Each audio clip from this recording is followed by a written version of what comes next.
Bonjour à tous. Je suis Solange Thompson, directrice de la Banque Digitale depuis 2018. Je suis une alumni de l'Université du Québec à Montréal de la promotion 92. Ma carrière bancaire, je l'ai commencée à Citibank en 1995 et j'ai rejoint UBA le 1er avril 2008 comme responsable du commerce extérieur de 2008 à 2009, puis directeur des opérations de 2010 à 2018. Cela n'a pas été facile, mais on peut dire que c'est une carrière passionnante. Alors, mon rôle à UBA se définit sur plusieurs aspects, mais je parlerai des grands axes.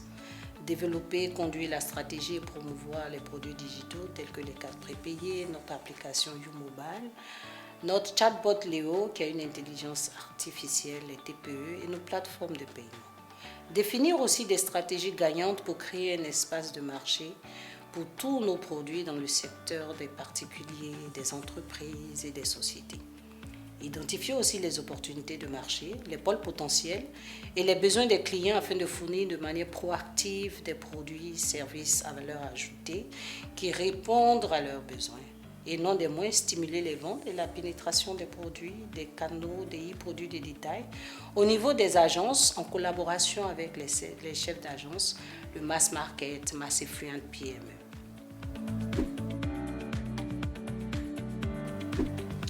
Par banque digitale, on peut entendre plusieurs choses. Banque en ligne, banque mobile, néobanque, autant de termes qui ont vu le jour ces dernières années pour qualifier les nouveaux établissements bancaires numériques. La banque digitale, cependant, se rapproche davantage d'une banque mobile. Alors pour résumer, la banque digitale, digital banking en anglais, est le processus qui consiste à transférer sur Internet les services, les activités et programmes bancaires traditionnels qui n'étaient autrefois accessibles aux clients que lorsqu'ils étaient physiquement présents dans une agence bancaire.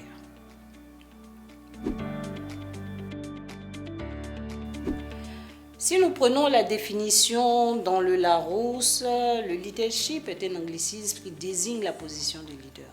C'est donc l'influence que va avoir une personne sur un groupe.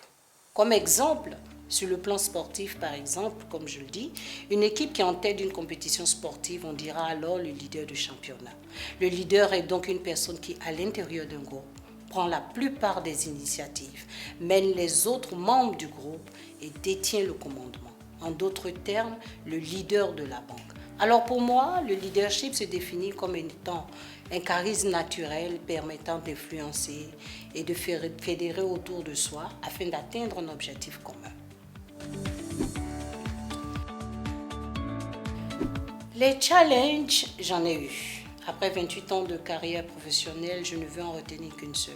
Comme je le disais, j'ai rejoint UBA en 2008, qui venait juste d'avoir son agrément. Nous avions débuté nos activités bancaires à l'agence du Plateau, suivies de celles de Trècheville avec des points de vente qu'on appelait à l'époque des cash points, on va dire alors des points relais. S'en est suivi des ouvertures de comptes, mobilisation des dépôts, toutes sortes d'activités bancaires, mais nous faisions des pertes à la fin de chaque exercice. Nous avons alors redéfini notre stratégie. Des sacrifices énormes, il y en a eu. Des nuits blanches, et nous y sommes arrivés à la grande satisfaction de tous. Mais le plus important, sous la houlette de notre directrice générale, en la personne de Mme Sarata Konetiam, qui par son charisme a pu nous inspirer, guider et nous partager sa vision afin de pouvoir sortir de ce marasme et améliorer nos résultats. Et je peux vous dire que nous sommes sur la bonne tendance à chaque fin d'exercice.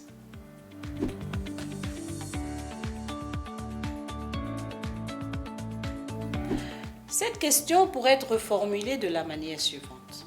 Quelle est la réalité de la banque digitale en Afrique subsaharienne? La population informelle ou les petites activités sont une cible qui a des besoins bien précis en termes d'accompagnement pour des services bancaires ou financiers et qui ne sont pas simples à appréhender pour une banque classique. La principale difficulté relève donc du manque de visibilité sur l'activité du secteur informel et cela du fait que l'informel, par sa nature aux structures, ne peut donner des états financiers ou rapports d'activité, même simples, pour justifier de la réalité de leur business. A contrario, une entreprise classique le ferait avec un bilan, un compte de résultat, ou tout autre état pour rassurer la banque sur une relation commerciale pour des services financiers. Alors, UBA et ses partenaires FinTech aident les acteurs informels en digitalisant leurs activités avec des solutions simples telles que des caisses d'encaissement sur TPE ou des gestions de flux de paiement en ligne pour permettre aux acteurs de l'informel de mieux suivre leurs activités et surtout de donner de la visibilité sur leurs activités auprès de banques afin de devenir des PME ou des success stories. En effet, cela nous semble primordial car ce secteur fait vivre des milliers de nos populations.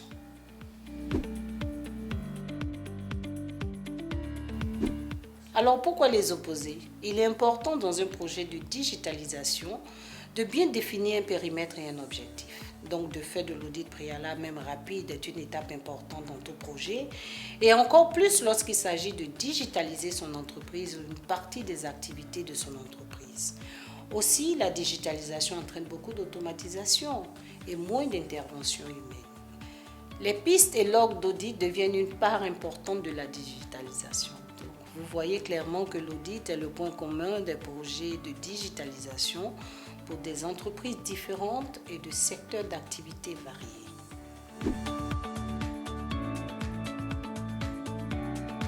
Alors, la digitalisation est une activité vaste et qui nécessite des compétences parfois dans plusieurs métiers. Je conseillerais d'approcher la digitalisation par étapes et surtout à travers un projet pour cerner la démarche de la manière la plus simple. Il faut se tourner vers des spécialistes, quelle que soit l'activité que vous faites, pour rapprocher le projet de digitalisation à une activité réelle.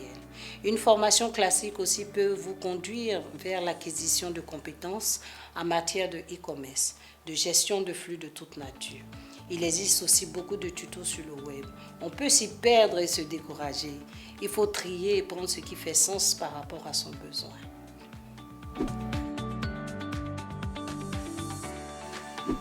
Il faut bien savoir définir les limites et garder une distance entre vie professionnelle et vie privée.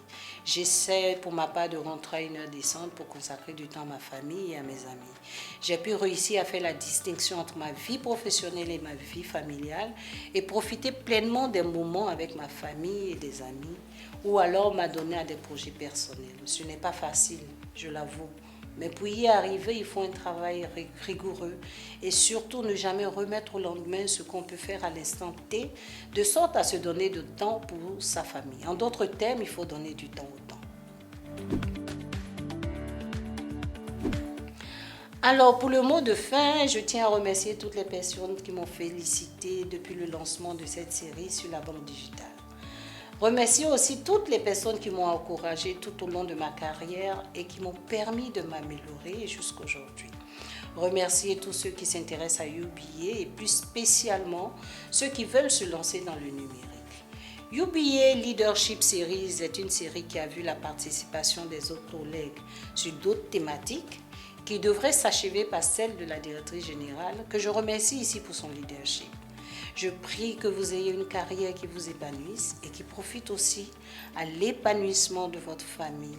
Je vous souhaite alors un bel avenir et vous invite pour ceux qui ne connaissent pas encore UBA de nous visiter à nos différentes agences.